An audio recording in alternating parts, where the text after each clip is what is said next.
Hey guys, good morning. Um, how y'all doing? Uh, Topic I want to talk about today is trauma bonding and a recent encounter that I had with this guy. And I don't know if y'all believe in astrology or not. I kind of do now a little bit because like I did like my whole chart and come to find out I have like my Mercury, my Sun, and my Venus in the seventh house of Libra. So I'm very much about fairness and balance when it comes to relationships. And also found out that I had my 10th house in Scorpio. So it explains why, when it comes to matters of work and stuff, I'm very sensitive and very secretive with how like I move in a work environment. But anyway, um, I want to talk about this concept of trauma bonding. Um, so I was recently talking to this guy, and actually, we talked for a few days, or I called him and talked to him for a few days, and then we went out on a date. And the date was good. The date was good. We had a good time. I actually drove him, picked him up, and took him to the date. So it was, you know, I think I put in a lot of effort or whatnot. And I think you already know where I'm going with this. So, I think the next week I I called him. I would call him at my job. I would call him on my way to work. And I would make time to talk to him. But I noticed, like last weekend, he sent me text messages, but he never made an effort to call me. And I'm like, I was talking to my cousin about it. I'm like, well, you know, I'm just gonna do an experiment. I'm gonna see if he will call me. And so this week rolls around, and it wasn't a good week. It was a pretty good week, but until Thursday. Um, but even throughout the weekend and the week, he never called me. Never called me like, hey, what's up? What you doing? What's going on? He would send me text message after text messages after text messages. And we talked one day. I was like, I'm a mechanic. I really don't like talking on the phone. Like my hands hurt. My hands are like all scarred up because it's just the nature of my job. Like my hands, at the end of the day, they hurt because I have to use my hands all day long. And I told him that. I was like, yeah, and it's cold. Like I don't want to text. It's like, you know, 20 degrees, 30 degrees, 40 degrees outside. I don't feel like texting. Like you can pick up a phone. Like 30, we are 30 and up.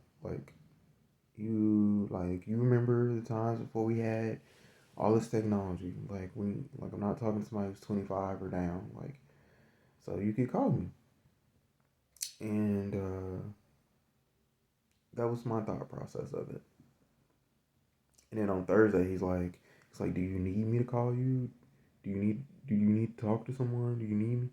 And I was like, I just ignored the message because it's not that I needed him to call me. I wanted him to. And, I don't feel like he needed me to call him. I feel like he wanted me to call him because, I mean, that's what you do. You want to interact with somebody who you're getting to know, right? That's what I was thinking. And so I just ignored the message. And then the next day, I was like, dude, I really do not like the fact that you feel like you can't call me or you feel like you don't want to call me. Like, I don't want to date somebody who doesn't feel like they can make an effort to call me. And, I don't really like texting like that. And he hits me with a message like, "Oh well, if I'm more of a texter. If you don't like it, you can leave." And I thought to myself, I was like, this guy just hit me with an ultimatum. And guys, when people hit you with an ultimatum, when people open the door for you to leave their life, you walk out of it.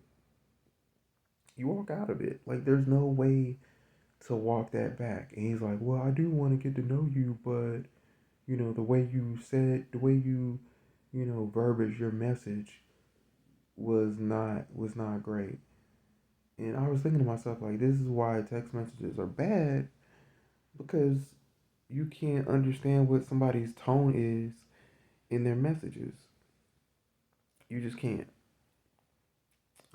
It's just no way. Like my tone was not like I don't even. It's not even my energy. First off, um, it's not. And secondly, like it suggested as though I needed him and I wasn't desiring him. And I feel like a lot of times people get that mixed up. I have my dad, I have older men in my life that I need and I can call for advice, and I don't have any desire to be romantically involved with them, right? No desire to be romantically involved with a mentor. That's a mentor. Like, that's my big brother or whoever in my life, right?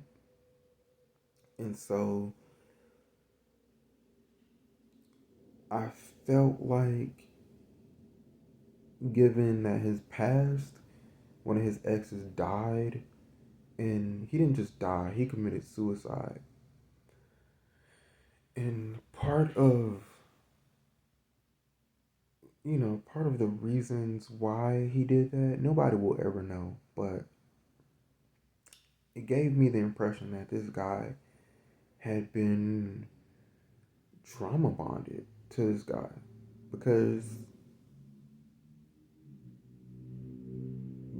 the desire to uh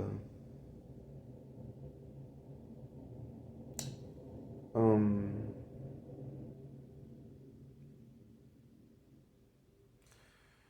the desire to want to pursue a part, if you need help in your life, pursuing a romantic partner is not the right idea. I'm just gonna say it's not the right idea.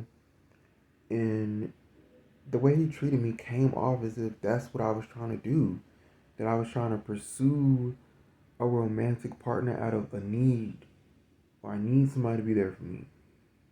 It's it's just totally wrong, and it's totally a trauma bonding type of codependency type of situation, and I went through that. I went through that for 4 years with my ex. I've been doing research, and I've kind of come down to a conclusive type of picture of my ex in his life and his circumstances. And for the most part, my ex was a narcissist, and he would turn certain people in his life into victims. And the main person, as sad as it is, I think I told you about my ex. His mom died.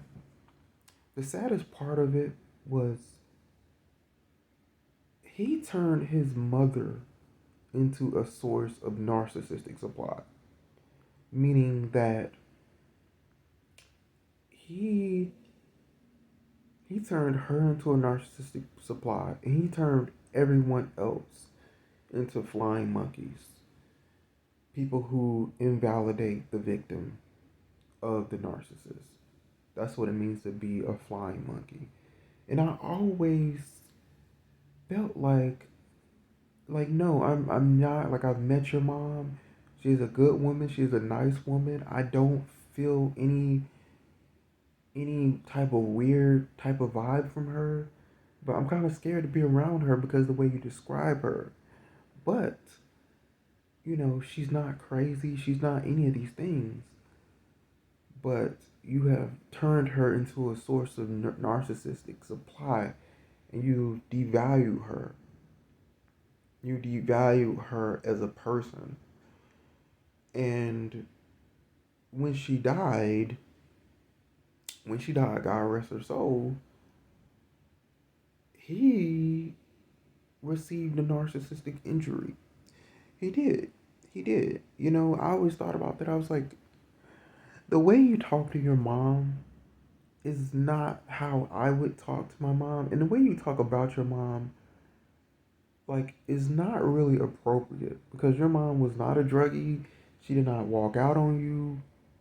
She's a regular mom with regular, normal problems. She might be a little bit narcissistic herself. She might have been a little bit self absorbed, but she loved her baby. And, we can look at you and tell that you have been generally cared for, comparably in this society. So, why are you turning her into a source of narcissistic supply? And so, that was his number one source. And I was his number two source. But I say all that about him and his mom to say that I had trauma bonded to him because my relationship with my prior ex left me vulnerable, exposed, and it left me weakened. It did. And at that moment when we first started dating, I did need someone. I did need someone to be with me. I was not strong. I was not able to turn down bullshit and decipher and understand that, okay, this person is toxic. This is not a person that is for me. This person is narcissistic. They're love bombing me. Um, but that's what it was. And so let's fast forward 4.5 years to today. And this guy is trying to hit me up like, hey, you need me? Do you need me? And I feel like my response to everything was appropriate because no. I messaged you. I created funny text messages. I I can be very humorous and stuff like that. And I did all that. I did all that because I desired this person. I wanted this person. I wanted I wanted him.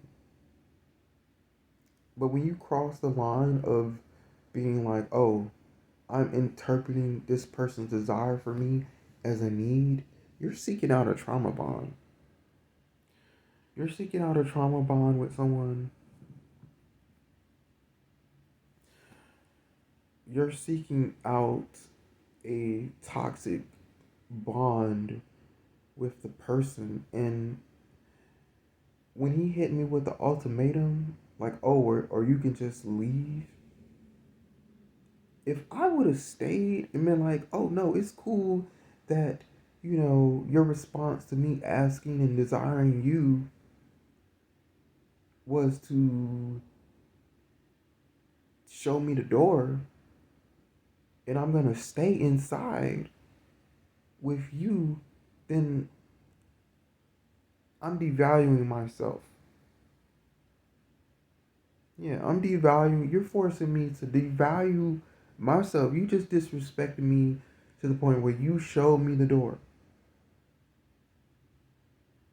If I stay, then I'm becoming a supply to you. And that is a trauma bond.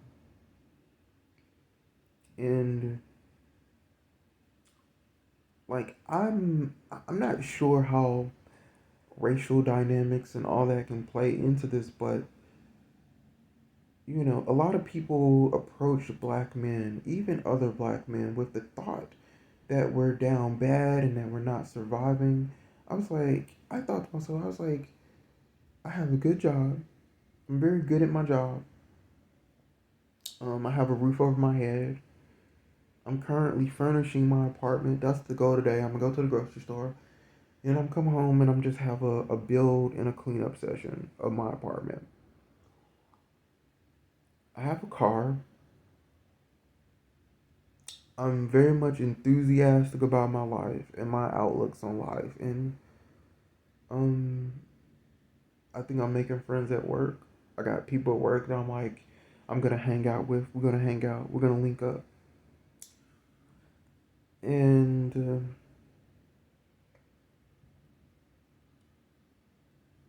I'm, you know, that bothered me. That really bothered me because if I was down bad, if I needed someone, like some of my friends and family, I will tell them, I'm like, bro, I need you. Thank you for sticking it out with me through the things I've been through. I wouldn't have made it without you. I would say that. I'm not above that. I'm not prideful or egotistical. If someone's been there for me and been showing me love consistently throughout the years, I'm gonna tell them. I'm like, bro, I need you. You help me continue going. But if I've been talking to you a few weeks and you feel like I need you, and you feel like you can hit me with an ultimatum, like, which is the ultimate sign of disrespect, I, and just anyone, guys, if anybody you've been talking to for just a few weeks tells you, oh, if you don't like it, you can fucking leave. No, you leave. You leave. You find that door and you leave. No, you find that door and you walk out that bitch. Yeah, you walk out.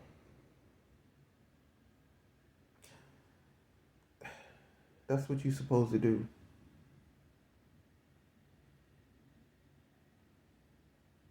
You're not supposed to say no. No, that's not a healthy. That's not the start of a healthy relationship.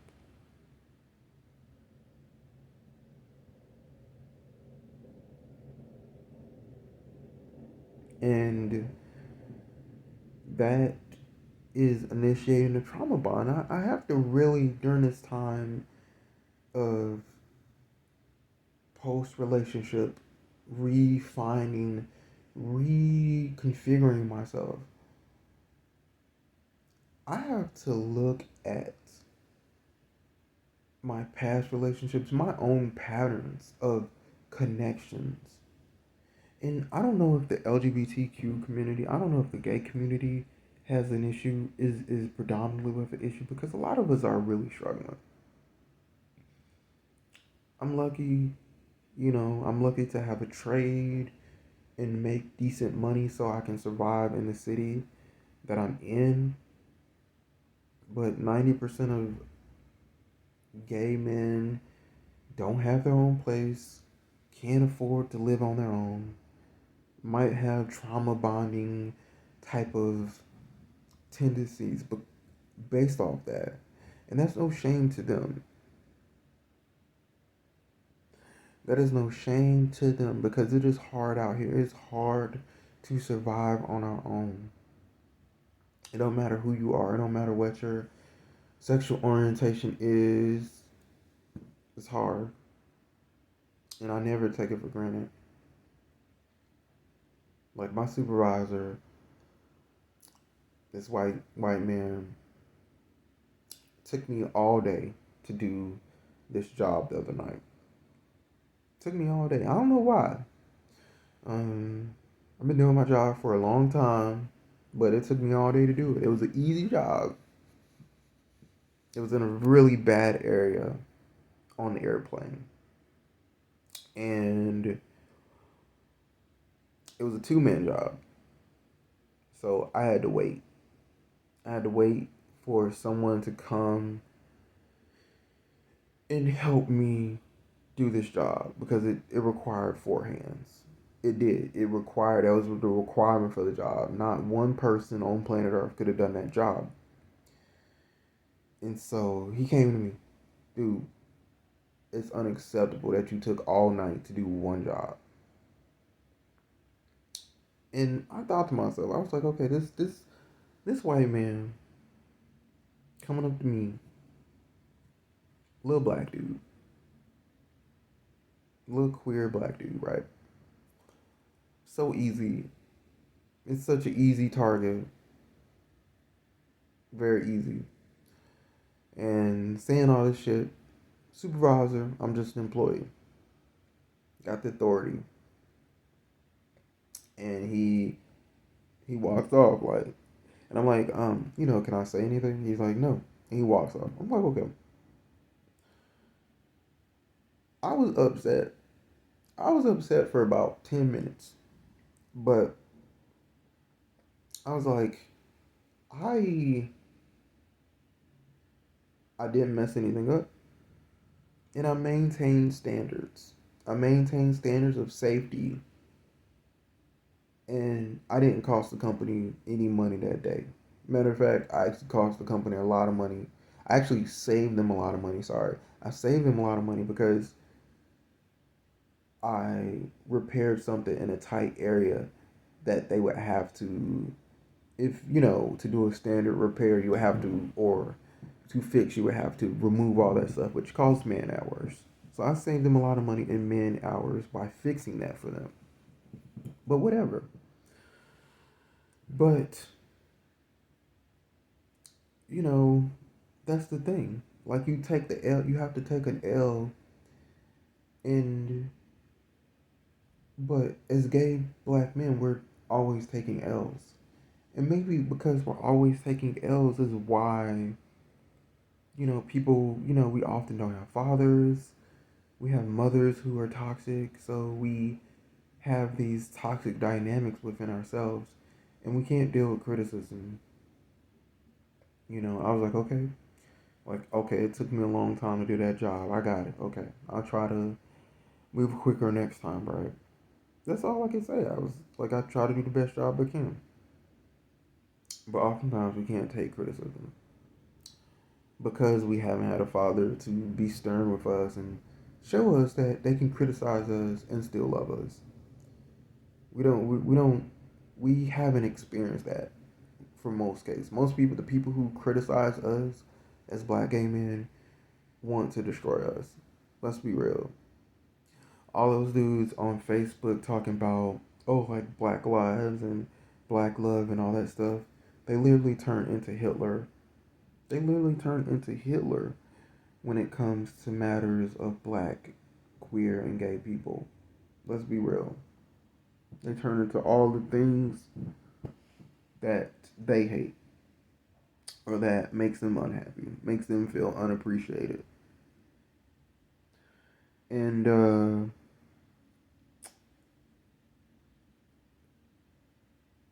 that's a problem for us. So, though I can understand why he hit me with an ultimatum, I can understand it, but it still doesn't make it any more appropriate. It's not appropriate to disrespect somebody like that. Hit them with an ultimatum like, "Oh, you can walk. You can walk." And it's a lot of gay men. It's the sad part is I'm not sure how many times he's done that. I'm not sure if he did that to his ex, which probably destroyed his ex inside. I'm not sure if that might have something to do with why his ex committed suicide. Suicide, bro. Suicide. Um, but it's sad to me. It comes with great sadness to me that there are gay guys out there that would accept somebody saying that to them and stay. Can you believe that? And stay, bro. And stay with a person who has just told them your existence in my life is it's nothing. It's nothing to just tell you to leave. Like after you have created discomfort for them. I created discomfort for you by saying I would like for you to initiate contact sometimes. I would like for you to call me. Like, I'm not trying to carry you into a relationship. You're gonna have to do some work too, and you're gonna have to take some risk by calling me and risking me be like, "Oh, I'm sorry, I'm gonna need to call you back," because that is a real life. That's life. And it also shows the person that you desire them and you want to talk to them. Now, no, I could be a bit extreme with that. I could. You're right. It could. You could say that I'm extreme with that, but I'm not gonna hit you with an ultimatum if you don't call. I'm not gonna be like, oh, because you ain't called me, you can walk. Oh, because you don't make time to call me, you can leave. The only thing I said was I don't like it. I don't like the fact that I'm the only one initiating contact. I never said I want to leave. I never said, you know, you can either do it or I never tried to establish any type of power over it. I said it would be nice if you cared about my feelings and initiated contact. And he's like, oh, I'm not gonna do that. And I I'm like, okay.